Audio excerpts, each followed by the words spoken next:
come here? What were they fighting for? What were they willing to risk their lives? One of the individuals plight, most similar to Tristan and myself in terms of what he was wearing, it was Peter Brown. 22 years old, like the makeup of any army in any era.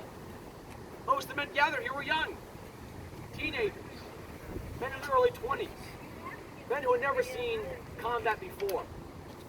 The average age in Boston was roughly 16 years old at the time of the Revolution, which probably explains why it was so prone to violence and radicalization. A bunch of underemployed teenagers. And Peter Brown's no exception. He's grown up in an era being influenced by the radicalization of Boston.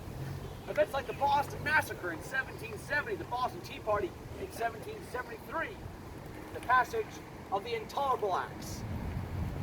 Boston then, as it is now, is the economic engine of New England. Britain's military might has seen to the closure of Boston's harbor. Ships could neither leave nor come in, no trade. And the economy, which had been stagnating for a decade, now seems on the verge of collapse. It affects all the communities outside of Boston. Britain seeks to limit all local forms of government throughout Massachusetts. That will directly impact someone like Peter Brown, who already has signed a petition denouncing parliamentary action. At this time, the King of Britain, George III, is not seen as the enemy.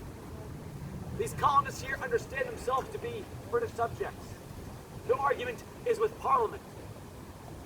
Now, by virtue of being 22 years old, Peter Brown has been legally able to vote for 1 year. In the towns of Massachusetts, in order to vote, towns were run by franchise voters. There were no mayors in these towns. You had to be 21. Also, you had to have taxable property. That is something Peter Brown does not have. He's working, helping out at farms. But he doesn't own property. He's not able to vote. And as long as the economy continues to stagnate, he never will be able to get enough property, enough taxable goods, in order to vote. And thus, to a degree, never really be an upstanding, fully fledged member of his community. Never a real adult. He's 22 years old, but in many ways, he's still just a kid. He's not able yet to enjoy the responsibilities and privileges of being a franchise voter. But if he signs up with what's being called the Massachusetts Army, he can be paid for his service. He can accumulate money that way. And like young men of any war, it's a great adventure, being swept up in these converging threads of history. Now, he does have experience with this weapon. This is not a weapon meant for individual self-defense. It's not something you would hunt with.